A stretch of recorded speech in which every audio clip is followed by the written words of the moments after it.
Actually, no, watch this one, because I think it's like 7 minutes long. Australia. No one is talking about Australia's cost of driving crisis. This guy, Josh Sader, who is some MAGA fan, and made a post wearing pink lipstick and a dress to own the trans people. Okay. Did he look cute? That's the important question.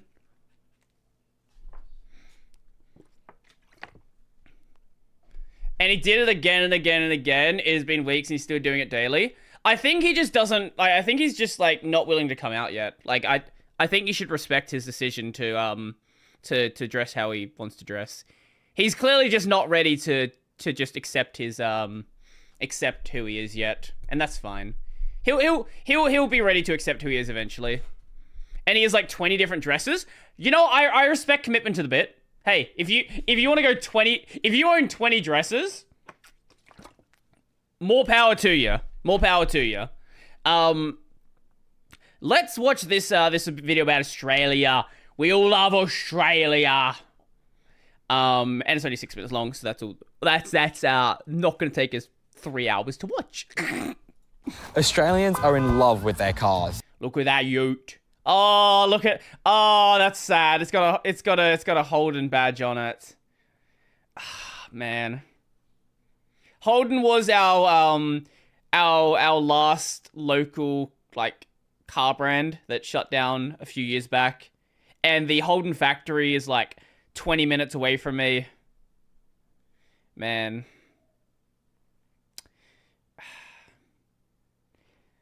Yeah, Holden died. Was it that long ago?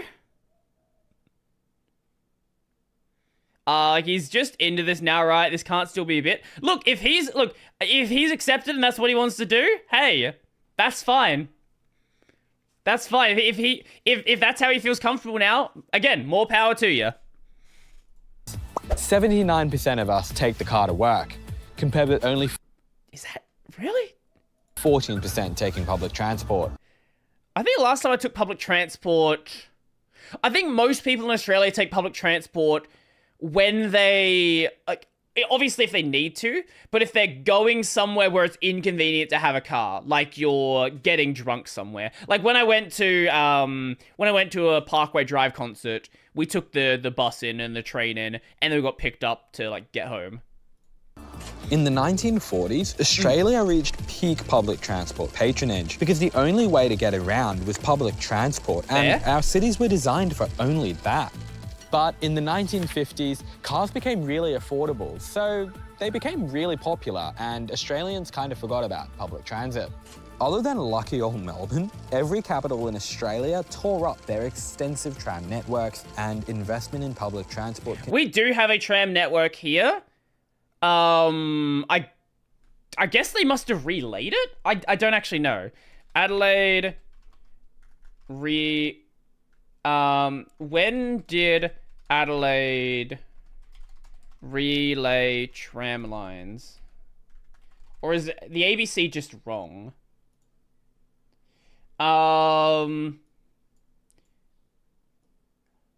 Okay, so we had tram lines up until the 50s, and then they let them fall apart.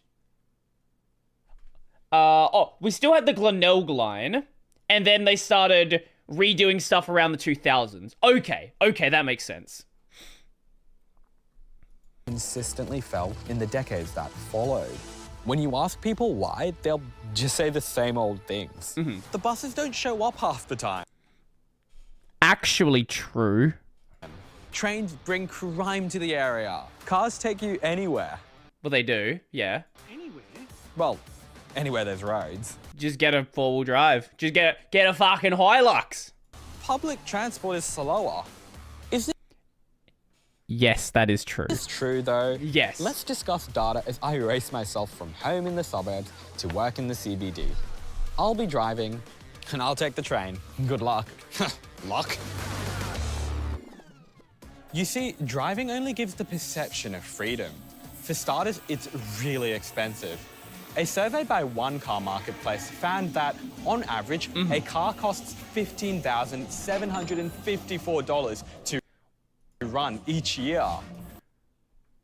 A car costs 15,000. What the hell cars are people buying? That's gotta be pushed up by the top end. Surely. Like, I don't know anyone who even has a car that costs them this much, let alone maintenance and everything else they've done to it, they spend this much on. Because we think, like, insurance. So insurance is like $1,000 a year. Registration's like $1,000 a year. Maybe if you have, like, first-party insurance. Yeah, even for, like, first-party insurance.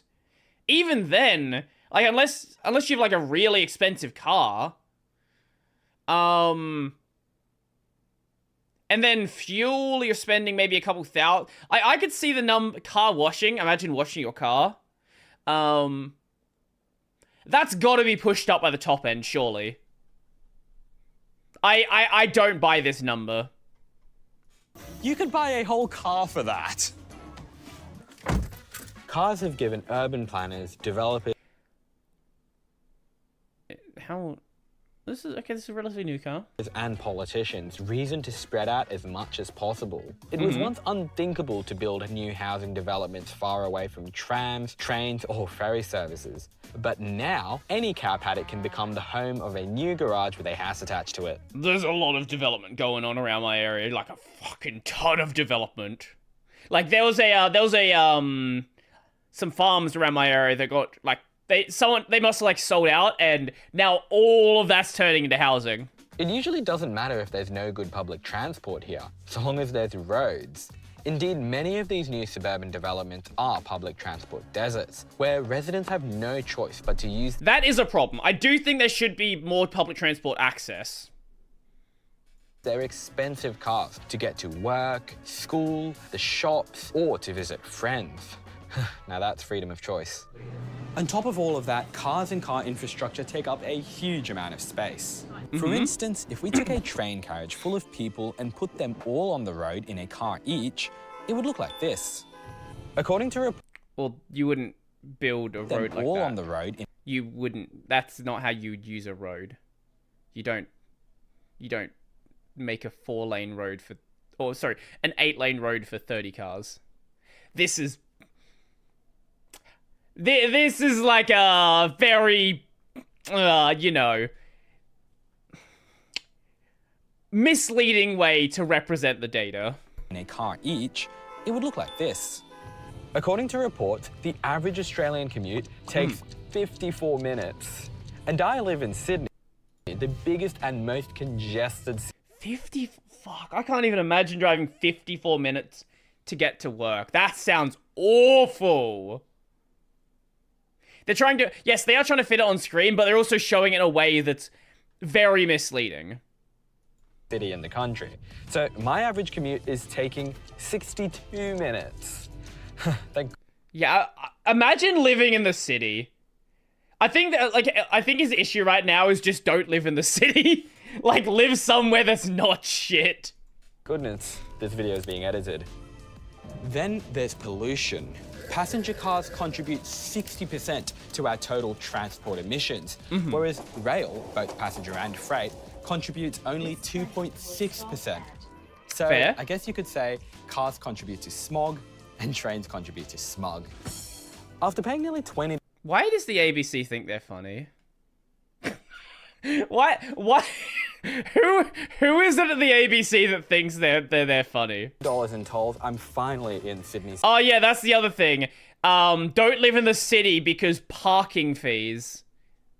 Again, don't live in a shithole. Pay insanely expensive rent. Fucking pay for parking. I have no interest in being anywhere near the city. CBD.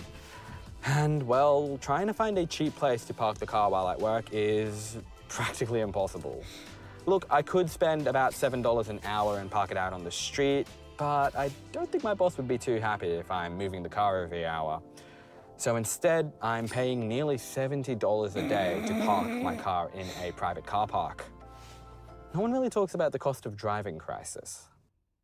You'd think with road rage, traffic, parking, tolls, accidents, registration, pollution, and having to listen to the radio, that this would put people...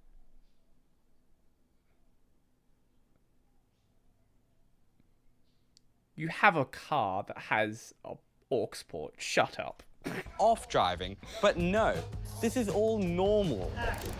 In fact, there's a word to describe this belief that driving is as essential to society as water. It's called motonormativity. Ah yes, the cultural inability to think objectively and dispassionately about how we use cars.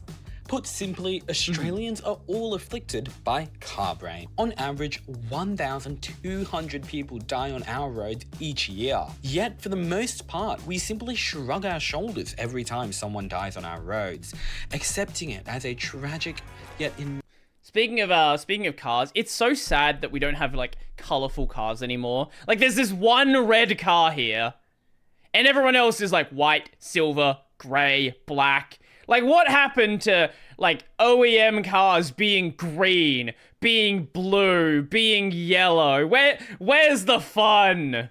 inevitable statistic. Do you know how many people die on Australia's railways on average each year? Go on, how many? 13. 1,300? 1,000? No, 13. Now, to be perfectly clear, we're not suggesting that cars are completely inferior to public transport. They absolutely have their place. Cars have helped our cities grow, dramatically reducing the tyranny of distance. They also play a hugely important role in allowing for the journeys that public transport can't, particularly those out in the country. You can't exactly catch a train at 3 a.m. in the morning to the local grocery store, can you? And the thing is, public transport has its own problems. Services can be slow and sometimes just not show up at all. The thing is, when designed well, a lot of the great things about cars can... I wanted a red car, but the red one had a cracked windshield and 10,000 more miles. Fuck. also be true about public transport. In big cities like Hong Kong, stations are located pretty much everywhere, which means you can use... I would like to have a system that is as nice as Japan's system or Hong Kong's system. That would be great. If that was the case, yeah, there wouldn't be as much in the way of people actually caring about cars. But the issue we have is we don't have a public transport system at the level of these places, so people use their cars. Public transport to get practically anywhere. Services are also... What the fuck is that? Wait, that is a wild tram. A double-decker tram. Huh. Services are also really fast, with a 99.9% reliability. That would be nice. Because they actually invest in public transport. Meanwhile, Australia spends 5 times as much on roads as we do on rail. Now, granted, Hong Kong is a far denser city than Sydney, but if you ask me, the point still stands. You get what you pay for. The best cities aren't those where everyone can afford a car. It's where everyone, young, old, rich, and poor, uses public transport. Well, I suppose I should probably go home. Is it though? I would argue the best cities are those that are bicycle and walking friendly, but you know, that's my take. I keep seeing Metro advertise they have a 98 and 98.5. I'm sure they do. I'm sure they do. Want a lift? No thanks.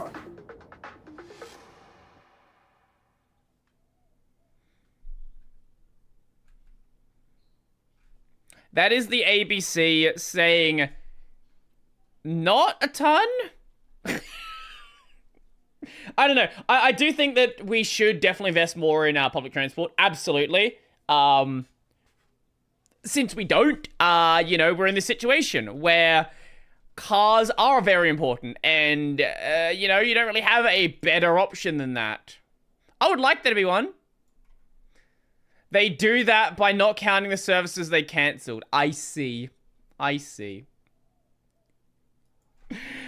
Oh, anyway, that's going to be it for today. I'm going to head out, make some food, and go to the gym in a bit. Yeah. And probably watch some anime and read some more Kagurabachi. Tomorrow we have more Kingdom Hearts.